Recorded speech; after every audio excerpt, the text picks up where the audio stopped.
ஆண்டவருடைய பரிசுத்த நாமத்துக்கு ஸ்தோத்திரம். இங்கே வந்திருந்து இந்த உபவாச ஜபத்திற்காக கூடி வந்திருக்கிற சகோதர சகோதரிகள், சிறு பிள்ளைகள், தாய்மார்கள் எல்லாருக்கும் என்னுடைய ஸ்தோத்திரங்களை தெரிவித்துக் கொள்கிறேன். அதே நேரத்தில் இந்த கிரேஸ் டிவியில் எத்தனை பேர் நீங்கள் அதை வாட்ச் பண்ணிகிட்ருக்கீங்க, ஆண்டவர் உங்களை ஆசீர்வதிப்பார். நீங்கள் தொடர்ந்து இந்த நிகழ்ச்சிகளை பார்க்கலாம், இந்த டிவியினுடைய தேவைகளை சந்திக்கலாம். இந்த டிவி நடத்துவதற்கு இந்த நிறுவனருக்காக நம்ம ஜெபிக்கலாம், அவங்க குடும்பத்துக்காக ஜெபிக்கலாம். இங்கே நிறைய தேவைகள் இருக்குது, அதுக்காக நீங்கள் பண தேவைகளுக்காக ஜெபிக்கலாம். இது மாதிரி ஜெபத்தில் இந்த கிரேஸ் டிவியை தாங்கும்படியாக நான் கேட்டுக்கொள்கிறேன். முதலாவதாக என்னை தேர்ந்தெடுத்த ஆண்டவருக்கு நான் நன்றி சொல்கிறேன். எனக்கு இந்த செய்தி கொடுப்பதற்கு என்னை ஆண்டவர் தான் தகுதிப்படுத்த வேண்டும். அவர் தான் என்னை தெரிந்தெடுத்திருக்கார் என்ற நான் விசுவாசத்தோடு அவருக்கு நான் நன்றி சொல்கிறேன். இரண்டாவதாக தம்பி சந்திரமோகனுக்கும் இந்த நிறுவனருக்கும் நடத்துகின்ற நிறுவனர் சந்திரமோகனுக்கும் நான் நன்றியை தெரிவித்துக் கொள்கிறேன். இப்பொழுது செய்திக்கு கடந்து போவதற்கு முன்பாக நாம் தலைகளை தாழ்த்தி நாம் ஜெபிப்போம். நம்முடைய எண்ணங்கள், நம்முடைய சிந்தனைகள் எல்லாவற்றையும் ஒருமுகப்படுத்தி நம் கண்களுக்கு முன்பாக ஆண்டவரை நிறுத்தி அவர் முகத்தை நோக்கி பார்த்து நாம் ஜெபிப்போம். ஜெபம். ஆண்டவரே, இந்த அருமையான மத்தியான வேளையிலே சுவாமி எங்களை நீர் கூட்டி சேர்த்ததுக்காக உமக்கு கொடான கொடி நன்றி ராஜா. இதோ தகப்பனே, நாங்கள் உம்முடைய செய்திக்குள்ளாக நாங்கள் செல்கிறோம் அப்பா. இதோ ஒரு செய்தி கொடுக்குற என்னை நீர் தகுதிப்படுத்த வேண்டும். நீர் எங்களோடு நீர் பேச வேண்டும் ஆண்டவரே. நீர் பேசுகிற அத்தனை ஆண்டவரே, நீர் கொடுக்கிற செய்திகள், வார்த்தைகள் ஆண்டவரே என் மூலமாக எல்லாருக்கும் அது பிரயோஜனம் உள்ளதாக இருக்க வேண்டும் என்று நான் ஜெபிக்கிறேன் ஆண்டவரே. ஏசப்பா, நீர் நல்லவர் அப்பா, நீர் வல்லவர், நீர் அதிசயங்களை அற்புதங்களை செய்கிற தேவன் ஆண்டவரே. ஏற்ற காலத்தில் ஏற்ற காரியங்களை செய்கிற ஆண்டவரான் ஏசப்பா, மை துதிக்கிறோம், மை ஸ்தோத்தரிக்கிறோம், மை வணங்குகிறோம் ராஜா. இதோ தகப்பனே, இந்த செய்திக்குள்ளாக நாங்கள் செல்லும்போது எங்கள் சிந்தனைகள் அப்பா, எங்களுடைய யோசனைகள், எங்களுடைய எண்ணங்கள் எல்லாவற்றையும் ஒருமுகப்படுத்தி உம்முடைய வார்த்தைகளையே நாங்கள் நோக்கி பார்க்க, உம்முடைய முகத்தையே நாங்கள் நோக்கி பார்க்க எங்களுக்கு கிருபை பாராட்டுங்க ஆண்டவரே. இயேசுவின் ஜெபம் கேளும் பிதாவே, ஆமென். செய்தியினுடைய தலைப்பு நான் சொல்கிறதுக்கு முன்னாடி, ஆண்டவருக்கு நிறைய பெயர்கள் உண்டு, உங்களுக்கு தெரியும்ல. ஆண்டவரை நம்ம என்னென்னா சொல்லி அழைக்கலாம். யாராவது சொல்லுங்கள். அன்புள்ளவர், இரக்கமுள்ளவர், கேடகமானவர், கோட்டையானவர், அரணானவர், ஒத்தாசைவர், பர்வதம், இல்லைங்களா? நிறைய பெயர்கள் அவருக்கு உண்டு. பரிசுத்தமுள்ள தேவன், இல்லைங்களா? ஆனால் நான் இன்றைக்கு உங்களுக்கு கொடுக்குற ஒரு தலைப்பு என்ன தலைப்பில் நான் பேச போகிறேன்னா, ஜீவ தண்ணீர். ஆண்டவருக்கு ஜீவ அப்பன்னு கூட நம்ம சொல்லுவோம், இல்லைங்களா? ஜீவ தண்ணீர், ஜீவ ஊற்றிலிருந்து வரும் ஜீவ தண்ணீர். இப்போ ஊற்று இல்லைன்னா ஜீவ தண்ணீர் அங்கே வராது, இல்லைங்களா?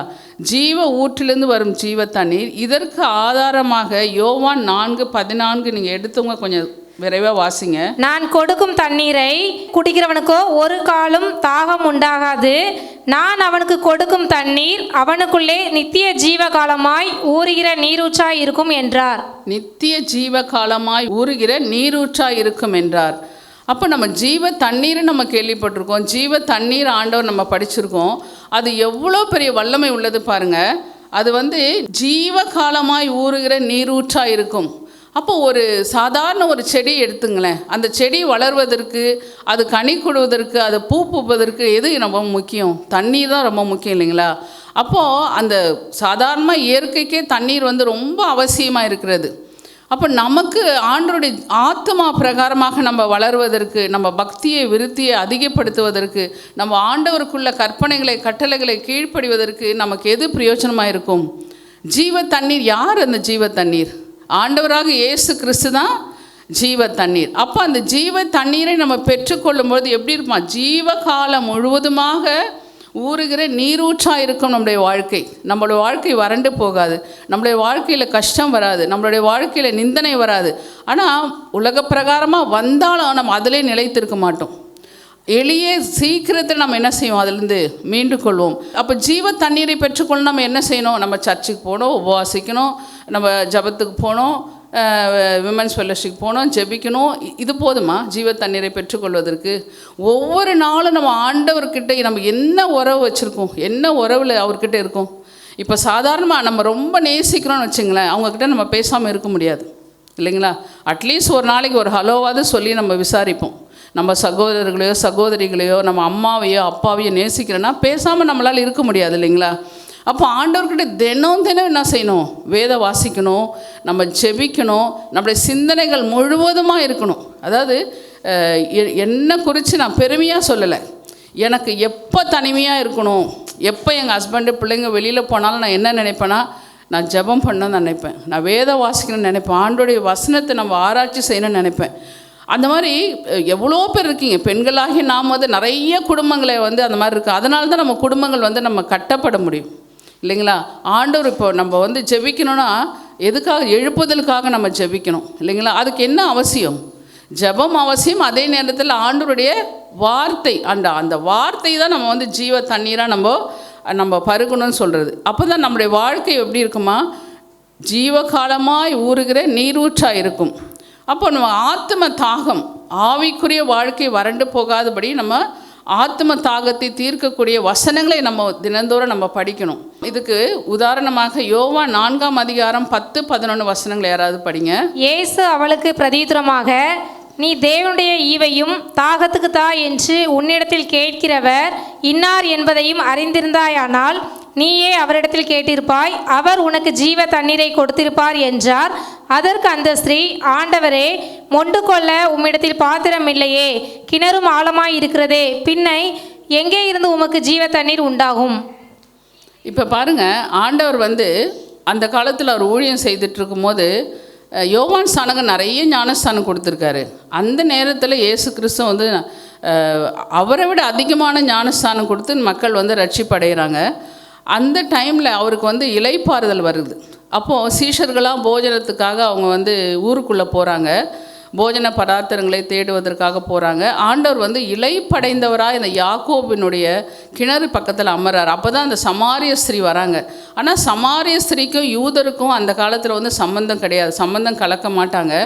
அப்போது அந்த கதை நமக்கு தெரியும் இல்லைங்களா? அப்போது அவர் போய் கேட்குறா, ஆண்டவர் தாகத்துக்கு தான் சொல்லும் பொழுது, நீர் யூதராட்சை எப்படி நான் தண்ணீர் கொடுக்க முடியும்? அப்போ ஆண்டவர் பேசுகிறது அவளுக்கு புரியல. என்னுடைய தண்ணீரை பருகிறவனுக்கு தாகமே எடுக்காதுன்னு ஆண்டவர் சொல்கிறாரு. அதனால தான் அதுக்கு அந்த தாகமே இல்லாதனால தான் என்னன்னு பேர் பெற்றுக்கொள்ளும் போது அதுக்கு ஜீவ தண்ணீர் நம்ம பெயர் வச்சுருக்கோம். அதுக்கப்புறம் யோவான் 15ஆம் அதிகாரம் 1-15 வசனங்களில் 6ஆம் வசனம் மட்டும் படிங்க. ஒருவன் எண்ணில் நிலைத்திராவிட்டால் வெளியே எரியுண்ட கொடியைப் போல அவன் எரியுண்டு உலர்ந்து போவான். அப்படிப்பட்டவைகளை சேர்த்து அக்னியிலே போடுகிறார்கள், அவைகள் எரிந்து போம். ஆக்சுவலாக பார்த்தீங்கன்னா ஆண்டவர் பிதாவை திராட்சை செடின்னு சொல்கிறார். அவர் கொடியும் பிதா திராட்சை செடி. ஆண்டவர் எவ்வளோ தாழ்மை பார்த்தீங்களா? அவர் நான் பிதாவில் நிலைத்திருக்கிறேன், நான் பிதாவில் நிலைத்து கனி கொடாவிட்டால் அது பிதாவானவர் என்ன செய்வாரா? அதை இது சுட்டெரித்திருவார். எனக்கு அவர் கனி கொடுக்க அவர் உதவி செய்வார்னு ஆண்டவர் சொல்கிறார். அந்த 1ஆம் வசனத்தில் படிச்சிங்கன்னா அது இருக்கும். அது 15:1 படி. நான் மெய்யான திராட்சை செடி, என் பிதா திராட்சை தோட்டக்காரர். பாருங்கள், பிதா திராட்சை செடி, ஆண்டவர் திராட்சை தோட்டக்காரர். இப்படி அவரை தன்னை தாழ்த்திக்கிறார். அப்போ நம்ம எதில் நிலைத்திருக்கணும்? யோவான் 15:6 ஒருவன் எண்ணி நிலைத்தராவிட்டால் வெளியே எரியுண்ட கொடியைப் போல அவன் எரியுண்டு உலர்ந்து போவான். அப்படிப்பட்டவைகளை சேர்த்து அக்னியிலே போடுகிறார்கள், அவைகள் எரிந்து போம். நம்ம கிறிஸ்துவுக்குள் நிலைத்திருக்க வேண்டும். சரி, நம்ம ஜீவ தண்ணீரை பெற்றுக்கொள்ள வேண்டும் என்றால் என்ன செய்யணும்? வேதத்தை வாசிக்கிறோம், ஜெபிக்கிறோம், ஆண்டவருக்கு உண்மையாக இருக்கணும், கற்பனைகளுக்கும் கட்டளைகளுக்கும் நம்ம கீழ்ப்படியணும், நம்மளுடைய இருதயத்தை நம்ம சுத்தமுள்ளதாக இருக்கணும். நீதிமொழிகள் 4ஆம் அதிகாரம் 23ஆம் வசனம், எல்லா காவலோடும் இருதயத்தை காத்துக்கொள், அதனிடத்திலிருந்து ஜீவ ஊற்று புறப்படும். அப்போ எங்கேருந்து ஜீவ ஊற்று புறப்படுது? ஆக்சுவலாக ஆண்டவர் ஜீவ தண்ணீர் ஊற்று எங்கே இருக்குது? நம்முடைய இருதயத்தில் தான் இருக்குது. அப்போ இருதயம் சுத்தமுள்ளதாக இருக்கணும்னா நம்ம தினமும் வேதத்தை வாசிக்கணும். அதாவது நம்மளால் ஒன்றுமே முடியாதுங்க. நம்மளுடைய சுயத்தினால நான் பக்தியாக இருப்பேன், நான் ஒழுங்காக இருப்பேன், நான் எல்லாவற்றுக்கும் கட்டுப்பாடாக இருப்பேன்னு சொல்லவே முடியாது. ஏன்னா நம்ம மனுஷிகமாக நிச்சயமாக பாவம் செய்வோம். ஆண்டவராகி ஜீவ தண்ணீரை நம்ம பெற்றுக்கொள்ளும் பொழுது தான் நம்மளால் கிறிஸ்துவுக்குள் நிலைத்திருக்க வேண்டும். அப்போ கிறிஸ்துவுக்குள் நிலைத்திருக்கும் பொழுது தான் நாம் ஆண்டவரை பெற்றுக்கொள்ள வேண்டும். எப்படி வேர் தான் அந்த தண்ணீரை என்ன செய்யுது? உறிஞ்சி சேமித்து வைக்குது. அதனால தான் அது பசுமையாக இருக்குது. இங்கே கூட அந்த தம்பி பாட்டு பாடுவோம், செழுமையாக நம்ம வாழ்க்கை இருக்கணும்னா என்ன செய்யணும்? ஆண்டவரை பற்றி கொள்ளணும். கற்பாறை உள்ள வீடாக நமக்கு மேலே இருக்கணும்னு சொன்னால் ஆண்டவரை நம்ம பற்றி கொள்ளணும். அப்போது ஃபஸ்ட்டு நம்ம கிறிஸ்துவுக்குள் நிலைத்திருக்க வேண்டும் இல்லைங்களா?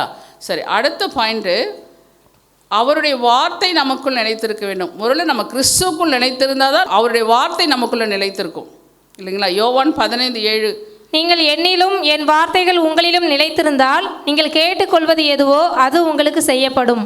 அப்போ அவருடைய வார்த்தை நமக்குள் நிலைத்திருக்கா? எத்தனை பேர் இந்த காலத்தில் நமக்கு இவ்வளோ டைம் இருக்குது, நம்ம எத்தனை பேர் மனப்பாடம் பண்ணுற வசனங்களை, அவருடைய வார்த்தைகளை இல்லைங்களா? இரவு நேரத்தில் நம்ம சமைக்கும் போதும் படுக்கும் போதும் தூக்கம் வரல, அந்த மாதிரி நேரத்துங்களும் ஆண்டுடைய வார்த்தை நமக்குள்ளே நிலைத்திருக்கணும். அப்போ தான் நம்மளால் இந்த உலகத்தில் பரிசுத்தமாய் வாழ முடியும், உண்மையாக இருக்க முடியும், ஆண்டவருக்கு நம்ம நிலைத்திருக்க முடியும். அவருடைய வார்த்தை நமக்குள் நிலைத்திருக்க வேண்டும் சொன்னால், வார்த்தைன்னு சொன்னால் வார்த்தை போதுமா? என்ன வார்த்தை அது? வேத வார்த்தைகள், வேத வசனங்கள். அதில் ஆழ்ந்து நம்ம படிக்கணும். நிறைய வசனங்கள் நம்ம மனப்பாடம் பண்ணணும். நம்ம எத்தனை முறை படித்தாலும் அந்த வசனம் நமக்கு புதியதாக தான் இருக்கும் இல்லைங்களா? அதாவது எனக்கு ஒரு முறை, நானும் நம்ம செக்ஷன் சுந்தரராஜ் ஃப்ரைடேயில் 1 மணி நேரம் ஜெபிச்சுட்ருப்போம். அப்போ ஜெபிக்கும்பொழுது நான் சின்ன வயதுலேருந்தே என்ன பண்ணுவேன், அதாவது ஜெபத்தில் ஏசப்பா உங்களுடைய பாதங்களுக்கு நான் முத்தம் கொடுக்குறேன், அப்படி தான் நான் ஜெபிப்பேன். ஆனால் அந்த வசனம் கரெக்டாக எங்கே இருக்குன்னு எனக்கு தெரியாது. சங்கீதம் 2 அவர் திடீர்னு சங்கீதம் 2 படித்தார். அப்போ ஆண்டவர் கோபமாக, இப்போ சாதாரணமாக நம்ம சின்ன பிள்ளைங்களோ வீட்டில் கோபமாக இருக்கும்போது அதுங்களுக்கு முத்தம் கொடுத்தா என்ன செய்யும்? கோபம் தணிஞ்சிரும். இப்போ நம்ம ஒரு பாவம் பண்ணுறோம், ஆண்டவருக்கு பிரியமில்லாத காரியம் நம்ம செய்கிறோம் அப்படின்னு சொல்லும்போது, ஆனால் என்னை அறியாமலே நான் அப்படி ஜெபம் பண்ணியிருக்கேன். ஆனால் அது பைபிளே இருக்குது. என்ன செய்யணுமா? ஆண்டவரை நீங்கள் ஆண்டவருக்கு முத்தம் செய்தால் அவருடைய கோபம் தணியுமா? புரியுதுங்களா? அந்த அளவுக்கு நம்ம ஆண்டவரை நேசிக்கணும். சரி, 3வது காரியமாக, அவருடைய வார்த்தை நமக்குள் நிலைத்திருக்கும் பொழுது அவருடைய அன்பில் நிலைத்திருக்க வேண்டும். யோவான் 15 அதிகாரத்தில் 9, 10, 11, 12 வசனங்கள் பாருங்கள். பிதா என்னிலும் அன்பாய் இருக்கிறது போல நானும் உங்களில் அன்பாய் இருக்கிறேன். என்னுடைய அன்பிலே நிலைத்திருங்கள். நான் என் பிதாவின் கற்பனைகளை கைக்கொண்டு அவருடைய அன்பிலே நிலைத்திருக்கிறது போல நீங்களும் என் கற்பனைகளை கைக்கொண்டால் என்னுடைய அன்பிலே நிலைத்திருப்பீர்கள். அப்போ எப்போ அன்பிலே நிலைத்திருக்க முடியும்? கற்பனைகளை கை கொண்டால் மட்டுமே நிலைத்திருக்க முடியும். அப்போ கற்பனை என்ன? கற்பனை நமக்கு பிரதான கற்பனை 2 கொடுத்துருக்கு. என்ன? லூக்கா 10 அதிகாரம் 26, 27 வாசிங்க. அதற்கு அவர், நியாய பிரமாணத்தில் என்ன எழுதியிருக்கிறது, நீ வாசித்திருக்கிறது என்ன என்றார். அவன் பிரதியுத்தரமாக, உன் தேவனாகிய கர்த்தரிடத்தில் உன் முழு இருதயத்தோடும் உன் முழு ஆத்மாவோடும் உன் முழு பலத்தோடும் உன் முழு சிந்தையோடும் அன்பு கூர்ந்து உன்னிடத்தில் அன்பு கூறுவது போல பிறனிடத்திலும் அன்பு கூறுவாயாக என்று எழுதியிருக்கிறது என்றான். இது முதலாவது கற்பனை ஆண்டவர் சொல்லியிருக்காரு. முக்கியமான கற்பனை. நிறைய கற்பனைகள் இருக்குது. ஆனால் ஆண்டவர்கிட்ட நம்ம என்ன செய்வோம்? முழு இருதயத்தோடு. ஏன்னா இருதயம் தான் என்னவா இருக்குது? ஜீவ ஊற்றாக இருக்குது. ஆண்டவருடைய வசனங்களையும் ஆண்டவர்கிட்ட நம்ம நெருங்கி ஜீவிக்கும் பொழுது, நம்ம ஜெபிக்கும் பொழுது நம்மளோட இருதயம் எப்படி இருக்குது? ஜீவ ஊற்றாக இருக்குதான். ஊறுகிற ஊற்றாகவே இருக்கும். அது எப்பொழுதுமே அது வறண்டு போகாது. ஏன்னா ஆண்டவருடைய வசனம் இல்லைன்னா வறண்டு போயிடும். ஆண்டவருடைய வார்த்தை, நம்ம வசனம் படிக்க டைம் இல்லைன்னா கூட நம்ம செல்ஃபோனில் எத்தனையோ காரியங்களை பார்க்குறோம். ஆண்டவருடைய வசனத்தை என்ன செய்யலாம்? நான் அப்படி தான் டைனிங் டேபிளில் மெசேஜ் போட்டுட்டு தான் சமையல் பண்ணுவேன். அது மாதிரி நிறைய பெண்கள் செய்கிறாங்க. அதனால் அந்த மாதிரி நம்ம ஆண்டவருடைய வார்த்தைகளை கேட்டுகிட்டே இருக்கும்போது, ஆண்டவருடைய வசனங்களை நம்ம பின்பற்றிகிட்டே இருக்கும்போது நிச்சயமாக ஆண்டவர் என்ன செய்வார்?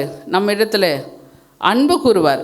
அவருடைய அன்பில் நம்மளை நிலைத்திருக்கணும். நம்ம அதாவது என்ன சோதனைகள் வந்தாலும் என்ன கஷ்டங்கள் வந்தாலும் நம்ம என்ன செய்யணும்? அவருடைய அன்பில் நிலைத்திருக்கணும். அப்போ அவருடைய அன்பில் நிலைத்திருக்குன்னா முழு இருதயத்தோட, இருதயம் சுத்தமாக இருந்தால் தானே இல்லைங்களா? முழு இருதயத்தோடும் அவர் இருதயத்தை பாதியெல்லாம் கேட்கல, இல்லை கொஞ்சம் கேட்கல, கொஞ்ச நாள் ஒரு இதயத்தை கொடுன்னு கேட்கல, முழு வாழ்நாள் முழுவதும் முழு இருதயத்தையும் அவர் கேட்குறாரு. அப்புறம் ஆத்மா, பலன்.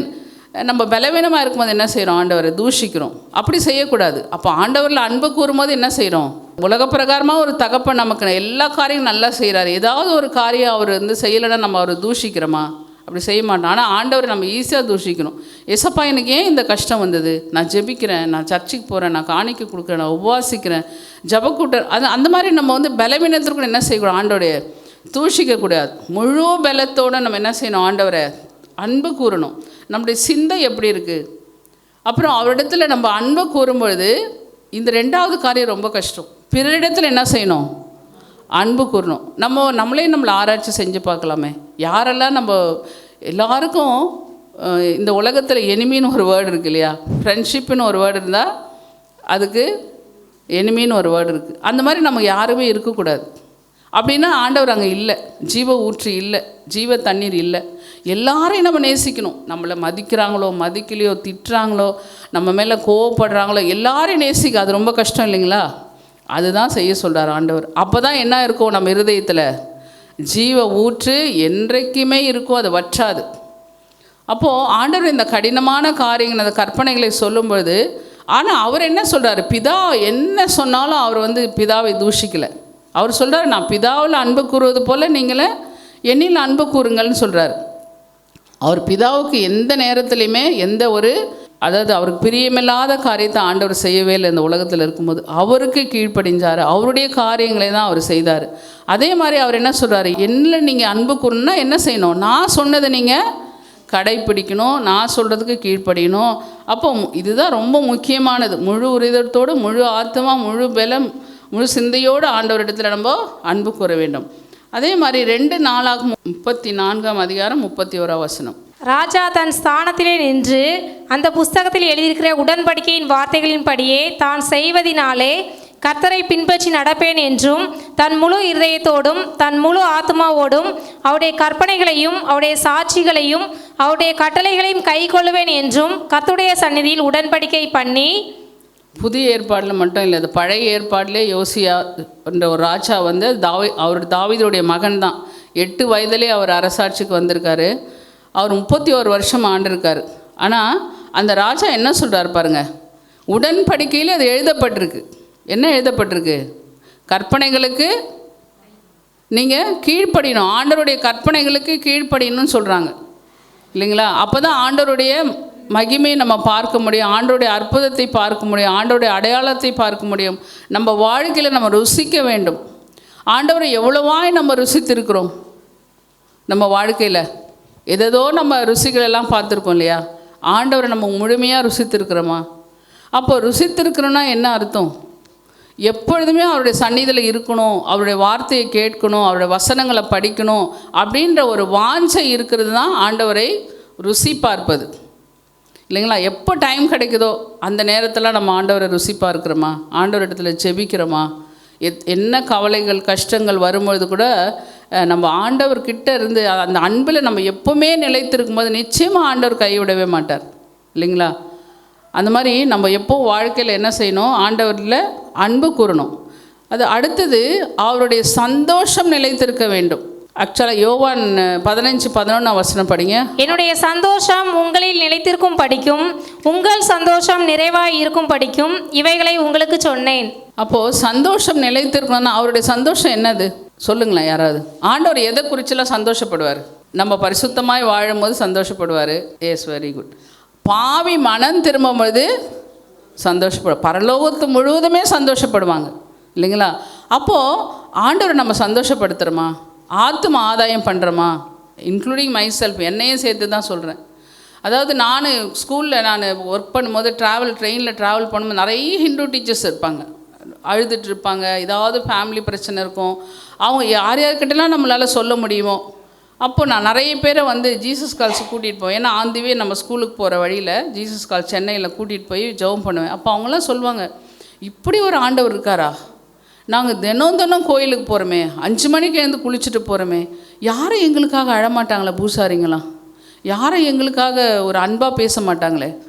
ஆனால் அந்த ஜீசஸ் கால்ஸை நீங்கள் போய் யாரோ அவங்க முகம் தெரியாதவங்க, எங்கள் பேர் தெரியாதவங்க, எங்களை அறியாதவங்க, நீங்கள் போய் இந்த காரியத்துக்காக இவங்களுக்காக ஜெபிங்கன்னு சொல்லி ஜெப வீரர் கொடுத்தா அவங்க பாட்டுக்கு அழுவாங்க. இப்படி ஒரு ஆண்டவரை நீங்கள் வணங்குறீங்கன்னா அது உண்மையாகவே அவர் தாங்க கடவுள் அப்படின்னு நான் நிறைய பேர் சொல்லி கேட்டிருக்கேன். யாரோ ஒரு பொண்ணு பக்கத்தில் உட்காந்துட்டு பயங்கரமாக அழுதுட்டு வந்த ட்ரெயினில், என்னம்மான்னு கேட்டேன். இந்த மாதிரி நான் சொந்தத்திலேயே மேரேஜ் பண்ணிட்டேன், அதனால் முதல் பையன் ஊமையாக பிறந்துட்டான், காலு நடக்க முடியாது, அதனால் நான் மறுபடியும் எனக்கு குழந்தை பிறந்தா அந்த மாதிரி குழந்தை தான் பிறக்கும்னு சொல்லி சொந்த மாமா அவரை விட்டுட்டு நான் வந்துட்டேன், அவர் தனியாக நான் தனியாக தான் வாழ்கிறோம். அப்படி யார் சொன்னது? அப்படிலாம் இல்லைம்மா, கடவுள் இருக்கார், இயேசு உண்மையான தேவன், நீங்கள் போய் பிரிஞ்சு வாழ வேண்டாம், சேர்ந்து வாழுங்க, அடுத்த குழந்தை உனக்கு நல்லா தான் பிறக்கும். அப்புறம் அந்த பொண்ணுக்கிட்ட ஸ்தோத்திர புக்கு கொடுத்து என்னுடைய நம்பர்ஸ் எல்லாம் கொடுத்தேன். அதுக்கப்புறம் அந்த பொண்ணு 1 மாதம் கழித்து ஃபோன் பண்ணால், டீச்சர் நான் வந்து எங்கள் ஹஸ்பண்டோடு தான் சேர்ந்து வாழறேன் அப்படின்னு. அந்த மாதிரி நிறைய காரியங்கள் வந்து அதாவது நான் பெருமைக்காக சொல்லலை, நீங்களே எவ்வளோ ஆத்துமக்கள் ஆதாயம் பண்ணுவீங்க. கிராம ஊழியங்களுக்கு போகிறீங்க. நம்ம விமென்ஸ் ஃபெலோஷிப்பை நினச்சி நான் ரொம்ப பெருமைப்படுவேன். ஆனால் என்னால் போக முடியாது. அவங்களாம் நிறைய ஜெயந்தி அக்கா, இவங்க மார்க்ரெட்லாம் வந்து எல்லா ஊழியங்கள்லாம் கலந்துக்குவாங்க. அக்காங்களாம் கூட சுந்தர்சிங்கன் அக்கா, அவங்க அண்ணிலாம் கூட எல்லா ஜபத்தில் எல்லா ஊழியங்களையும் கலந்துக்குவாங்க. ஆனால் என்னால் அது மாதிரி கலந்துக்க முடியாது. நம்ம வேலை செய்கிற இடங்களில் இல்லை டீச்சர்ஸ்க்கோ இல்லை வந்து பிள்ளைங்களுக்கோ, நான் வந்து இப்போ 10th கிளாஸ் டீச்சராக ஒரு 20 இயர்ஸ் இருந்திருக்கேன். அதனால் அந்த பிள்ளைங்களுக்கு என்னால் முடிஞ்சதை ஃப்ரைடே நாங்கள் ப்ரேயர் செல் வச்சுருக்கோம், ப்ரேயர் பண்ணுவோம். அதுக்கப்புறம் பிள்ளைங்களை வந்து ஆண்டவர்கிட்ட எப்படி இந்த வாலிப பிராயத்தில் வந்து ஆண்டவர்கிட்ட நீங்களை ஒப்பு கொடுத்தீங்கன்னா நிச்சயமாக ஆண்டவர் ஆசீர்வதிப்பார். ஒவ்வொரு நாளும் ப்ரேயரில் சொல்லுவாங்க. அதாவது நம்ம வந்து 15 ஆண்டுகள் 5 ஆண்டுகள் 9th 10th காலேஜ் டைம், அந்த நேரத்தில் நம்ம ஆண்டவர்கிட்ட நம்ம முழுவதுமாக ஒப்பு கொடுத்தோம்னா 50 ஆண்டுகள் நம்ம சந்தோஷமாக வாழலாம் அப்படின்ற ஒரு ஸ்டேட்மெண்ட்டை வந்து டெய்லி அசம்பிளியில் சொல்லுவாங்க. 5 ஆண்டுகள் நீ ஆண்டவர் கரத்தில் உன்னுடைய காரியங்களை கொடுக்கலனா எத்தனை வருஷம் கஷ்டப்படணும்? 50 ஆண்டுகள் நீ கஷ்டப்படணும், நீ சஃபர் ஆகணும் வாழ்க்கையில். அதனால் நீங்கள் என்ன செய்யணும், இந்த வாலிப பிராயத்தில் நீங்கள் ஆண்டவருக்குள்ளே இருக்கணும். என்னென்னா நான் உங்களுக்கு ஞாபகப்படுத்துகிறேன், ஜீவ ஊற்றிலிருந்து வரும் ஜீவ தண்ணீர் யார்? ஜீவ ஊற்று வந்து நம்முடைய இருதயம் இல்லைங்களா? ஜீவ தண்ணீர் நம்முடைய ஆண்டவர். அவரை பருக வேணும்னா என்ன செய்யணும்? அவர் பரிசுத்தர். அது மாதிரி நம்மளும் பரிசுத்தமாக இருக்கணும், தாழ்மையாக இருக்கணும், உண்மையுள்ளவர்களாக இருக்கணும். அப்பொழுது தான் அது மாதிரி இருந்தால் மட்டும் போதாது, ஆண்டோடைய வேதத்தை வாசிக்கணும், வசனத்தை உட்கொள்ளணும், நேரம் கிடைக்கும் பொழுதெல்லாம் செபிக்கணும். நம்ம சிந்தனை, நம்ம எண்ணங்கள் எப்பொழுதுமே அவரை நோக்கி இருக்கணும். தாவீது ராஜா சொல்கிற மாதிரி அவரை முன்னாடி நிறுத்தி அவரே நோக்கி கொண்டிருக்கணும் இல்லைங்களா? யோசேப்பு கூட என்ன சொல்கிறாரு, பாவம் செய்யும்போது என் தேவன் என்னை காண்கிறாருன்னு சொல்கிறார் இல்லைங்களா? அந்த மாதிரி நம்ம இருக்கிறோமா? என்ன ஒரு தவறு செய்தாலும், என்ன ஒரு கெட்ட சிந்தனை வந்தாலும் நம்ம யோசேப்பை போல் இருக்கிறோமா? யோசேப்பு பார்த்திங்கன்னா வேதத்தில் வந்து யோசேப்புக்கிட்ட ஆண்டவர் பேசணுன்னா இருக்கவே இருக்காது. அப்போ எப்படி அவர் அவ்வளோ பக்தியாக இருந்தார்? அவருடைய தகப்பன் யாக்கோபு வந்து அவரை அவ்வளோ ஆண்டவருக்குள்ளே வழிநடத்திருக்கார். யெகோவா தேவனுக்கு முன்பாக அவரை வழிநடத்திருக்கிறார். அது அந்த அப்பாவுடைய வழிநடத்தல தான் அவர் என்ன சொல்கிறாரு, என்னோட யெகோவா வந்து என்னை பார்க்குறாரு, நான் எந்த பாவமும் செய்ய மாட்டேன் அப்படின்றாரு. அந்த மாதிரி தாவீது ராஜா கூட பார்த்திங்கன்னா, அதாவது ஆண்டவர் அவருக்குள்ளே இருக்கும்போது என்னோடய ஆவியை கூட ஆண்டவரே உங்களுடைய ஆவியை என்னிலிருந்து எடுக்காதீங்க. அப்போது தாவீது கூட ஆண்டவர் இருக்கும்போது நாளுக்கு நாள் விருத்தி அடைந்தார்னு இருக்கும் வசனம் இல்லைங்களா? அந்த மாதிரி நம்ம நாளுக்கு நாள் விருத்தி அடையணும்னு சொன்னால் நம்ம என்ன செய்யணும்? அந்த ஜீவ தண்ணீரை நம்ம உட்கொள்ள வேண்டும். அப்பொழுதுதான் நம்முடைய இருதயத்தில் ஜீவ ஊற்று நீரூற்றாக இருக்கும், ஊறுகிற நீரூற்றாக இருக்கும். அப்போது எல்லா காவலோடும் இருதயத்தை காத்துக்கொள், அழுதத்திலிருந்து ஜீவ ஊற்று புறப்படும். அப்போ இருதயத்தை நம்ம என்ன செய்யணும்? எப்பொழுதுமே நம்ம பரிசுத்தமாக வச்சுக்கணும். அப்போ தான் நம்முடைய ஆத்தும தாகம், ஆவிக்குரிய வாழ்க்கை வறண்டு போகாமல் அது நீரூற்றாக இருக்கும் இல்லைங்களா? அப்புறம் கனி கொடுக்குற மரமாக நம்ம இருக்கணும்னா என்ன செய்யணும்? கிறிஸ்துவுக்குள்ளே நிலைத்திருக்கணும். வேறு எப்படி தண்ணீரை சேமித்து வைக்கதோ அந்த மாதிரி நம்ம வசனங்களை என்ன செய்யணும்? நம்ம இருதயத்தில் சேமித்து வைக்கணும். அதாவது நிறைய வசனங்களை சொல்லி ஜபிக்கணும். நான் ஒர்க் பண்ணும்போது என்னோடய நார்த் வீக்கில் தான் நான் படித்தேன், அங்கே தான் ஒர்க் பண்ணேன். அதே மாதிரி மோனிகான்ற ஒரு மேடம் அங்கேயே படித்து டீச்சராக எச்சம் ஆகிட்டாங்க. எங்கள் ஸ்கூலில் பார்த்திங்கன்னா எல்லா மரத்துலேயும் வசனங்கள் எழுதி போட்டிருக்கோம் போர்டில். எங்கே போய் கோச்சிங் கிளாஸ் எடுத்தாலும் அந்த பசங்க ஒரு 4 வசனத்தை மனப்பாடம் பண்ணிடுவாங்க. அந்த மாதிரி வசனங்களை சின்ன வயசுலேருந்தே படித்து நிறைய வசனங்கள் சொல்லி ஜெபம் பண்ணுவேன் நான். ஆனால் அது ஆண்டவருக்கு பிரியலையா தெரியல. அவங்க எந்த டைம் பார்த்தாலும் எங்கேயாவது ஒரு பெரிய டீச்சர்ஸ் மீட்டிங் இல்லைனா என் பேரை சொல்லிவிடுவாங்க ஜெபம் பண்ணுறதுக்கு. அப்போ நிறைய வசனங்களை சொல்லி நான் ஜெபம் பண்ணுவேன். அப்போ டீச்சர்ஸ்லாம் கிண்டல் பண்ணுவாங்க, நாங்களாம் இவ்வளோ சீனியர்ஸ் இருக்கோம், உன்னை போய் ஜெபம் பண்ண சொல்கிறாங்க. ஏன்னா அவங்க வந்து ஒரு வசன பிரியர். அவங்க எப்போவுமே முழங்காலே நின்று டைம் கிடைக்கும் போதெல்லாம் அவங்க ஆஃபீஸ் ரூம்லாம் பார்க்க மாட்டாங்க. யாரும் இல்லை, நம்ம நிஷ்கலாவுடைய அக்கா தான் அவங்க. நம்ம இல்டா கரஸ்பாண்டாக இருந்தாங்க, எச்எம்மாக இருந்தாங்க. அவங்களுடைய அக்கா தான் அவங்க. எந்த நேரமும் ஆஃபீஸில் யார் பேரண்ட்ஸ் இருக்காங்க யாருக்குன்னு எப்பவுமே ஜெபம் பண்ணுவாங்க, நிறைய வசனங்களை படிப்பாங்க. அதனால் அவங்க வந்து நான் அந்த ஸ்கூலில் ஸ்டூடெண்ட்னால நான் நிறைய வசனங்கள் சொல்லி ஜெபிக்கிறேன்றதுனால என்னை ஜெபம் பண்ண சொல்லுவாங்க. அப்போது வசனங்கள் வந்து எல்லாருமே படித்து எல்லாரையும் மனப்பாடம் பண்ண முடியுமா? யார் பண்ண முடியும்? ஆண்டவரை நேசிக்கிறவங்க, அவர் அன்பில் நிலைத்திருக்கணும் அப்படின்னு சொன்னால் நம்ம என்ன செய்யணும்? நம்ம வசனங்களை படிக்கணும். அதாவது எப்போவுமே ஆண்டோட நான் 24 மணி நேரம் கூட எங்கள் ஹஸ்பண்ட் கூட சில நேற்று ஒரு ஸ்பீக்கரில் பெர்க்மான்ஸ் பாட்டு போட்டார், ஏதாவது ரிப்பேர் பண்ணார், அந்த பாட்டு போட்டு விட்டார். அதை நான் சொன்னேன், நீங்கள் 24 மணி நேரமும் இதை போட்டுருங்க எனக்கு. அப்போது ஆண்டவருடைய ப்ரெசன்ஸ்லேயே நம்ம இருக்கிற மாதிரி இருக்கும் இல்லைங்களா? எனக்கு அது ரொம்ப நல்லா இருக்குது. அப்போது அந்த அன்பை ருசிக்கிறவங்கள தான் அது தெரியுங்க. இப்போ நீங்கள் ரட்சிக்கப்படுறீங்களான்னு கேட்டால் எத்தனை பேர் கை தூக்குவீங்க? எல்லாரும் கை தூக்குவீங்களா? ரொம்ப ஈஸிங்க. இப்போ நீங்கள் ரட்சிக்கப்பட்டீங்களா இல்லையான்னு கண்டுபிடிக்கிறது உங்களுக்கு நான் சொல்லிக் கொடுக்குறேன். எப்படி நீங்கள் கண்டுபிடிப்பீங்க ரட்சிக்கப்பட்டவங்கள? ஆவியின் கனிகள் இருக்கும் அவங்கக்கிட்டன்றீங்களா? அதாவது எப்போ நேரம் கிடைக்குதோ அப்போல்லாம் செல்ஃபோனை தேட மாட்டாங்க. எப்போ ஃப்ரீயாக இருக்கிறாங்களோ என்ன பண்ணுவாங்க? பைபிளை தான் தேடுவாங்க. எப்போ டைம் கிடைக்குதோ மெசேஜ் கேட்கணும், எப்போ டைம் கிடைக்குதோ ஆண்டவருடைய பாடல்களை கேட்கணும் இல்லைங்களா? நம்ம சர்ச்சுக்கு போகிறாங்க, ஆலய காரியங்களில் உழுந்து செய்வாங்க, எல்லா காரியத்திலும் ஈடுபடுவாங்க, எல்லா பொறுப்பில் இருப்பாங்க. அவங்க யார்? ரட்சிக்கப்பட்டவங்களே கிடையாது. நான் தைரியமாக சொல்வேன். யார் ரட்சிக்கப்பட்டவங்க? எப்போ டைம் கிடைக்குதோ அப்போல்லாம் பைபிள் படிக்கணும், எப்போ டைம் கிடைக்குதோ அப்போல்லாம் ஜெபிக்கணும். எப்போ அந்த ஆத்ம தாகம் தானே இருதயம் எப்படி இருக்கும்?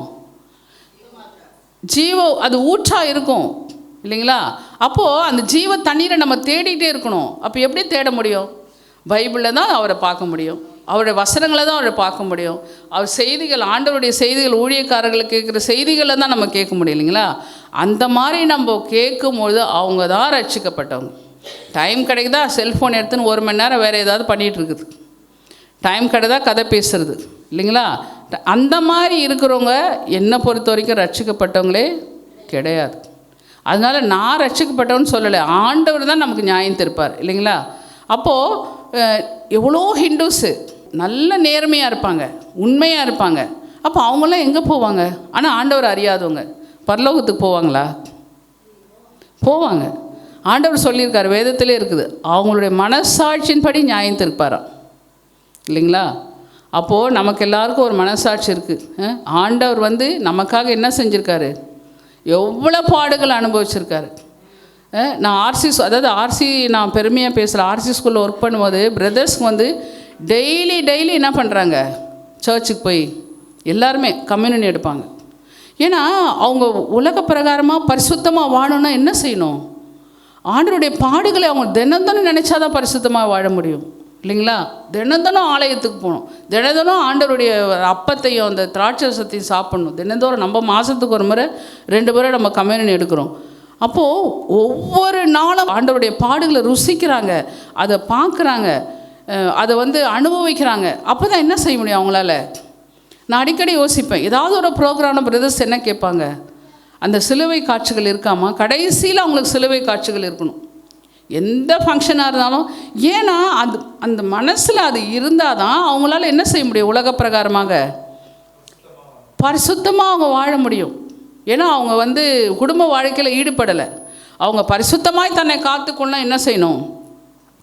ஆண்டவருடைய வசனம் படிக்கிறது, வேதம் வாசிக்கிறது, நம்ம ரட்சிக்கப்படுறது பெரிய விஷயம் இல்லை. ஆண்டவருடைய சிலுவை காட்சிகளை நம்ம தினம் நடக்கணும். அந்த அந்த அப்பத்தை சாப்பிடும்போது, அந்த திராட்சரசத்தை குடிக்கும்போது அவருடைய ரத்தம் நம்ம எத்தனை பேர் நினச்சி குடிக்கிறோம்? அந்த சிலுவையில் ஒழுங்கின ரத்தம் தான் இது. அந்த அப்பத்தை சாப்பிடும்போது அவருடைய சரீரம் நம்ம நினச்சி நம்ம சாப்பிட்றோம் இல்லைங்களா? அதை மாதிரி நினச்சி இல்லை நம்ம ஏதோ ஒரு கடமைக்காக போய் அந்த கம்யூனியன் எடுத்துகிட்டு வந்துடுறோமா? அந்த மாதிரி எடுக்க மாட்டாங்க இல்லைங்களா? ஒரு நாளும் அதை உணர்ந்து செய்யும்போது தான் தன்னை வந்து பரிசுத்தமாக காத்துக்கொள்ள வேண்டும் இல்லைங்களா? அப்போது ஆண்டவர் எதில் வந்து ரொம்ப சந்தோஷப்படுறாரு? பாவி மனம் திரும்புறது இல்லைங்களா? ஆத்தும ஆதாயம் பண்ணுறது. உண்மையாகவே ஊழியக்காரங்களை இப்போ தம்பி கூட ஊழியம் செய்கிறாருன்னு சொன்னால் ஆண்டவர் நிச்சயமாக அவரை வெறுமையாக விட மாட்டார். ஆண்டவர் அபரிவிதமாக ஆசீர்வதிப்பார்.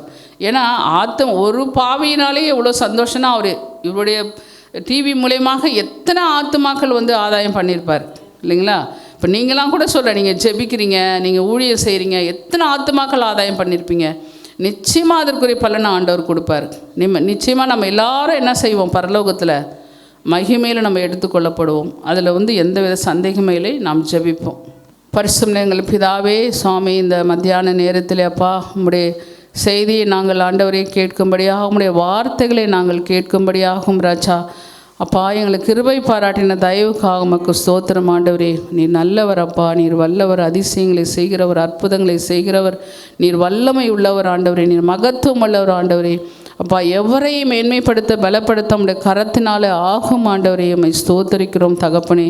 இதோ இந்த உலகத்திலே நாங்கள் வாழும்போது பரிசுத்தமாக இருக்கவும், ஆண்டவரே, நாங்கள் செழுமையாக இருக்கவும், நாங்கள் எல்லா வியாதியிலிருந்தும், பலவீனத்திலிருந்தும், பண கஷ்டத்திலிருந்தும் ஆண்டவரே எல்லாவற்றிலிருந்து நாங்கள் மீண்டு கொள்வதற்கு அப்பா, நாங்கள் விலக்கி காத்து கொள்வதற்கு உம்மை நாங்கள் பெற்றுக்கொள்ள வேண்டும். எங்கள் இருதயத்திலே ஆண்டவரே முழுமையாக நாங்கள் உமக்கு ஏசப்பா நாங்கள் அர்ப்பணிக்க வேண்டும். முழு ஆத்மாவோடும், முழு இருதயத்தோடும், முழு பலத்தோடும், முழு சிந்தையோடும் ஆண்டவரே உமக்கு நாங்கள் அர்ப்பணிக்க வேண்டும் என்று எங்களை நீர் கற்பித்திருக்கிறீர். உம்மை ஸ்தோத்தரிக்கிறோம் தகப்பனே.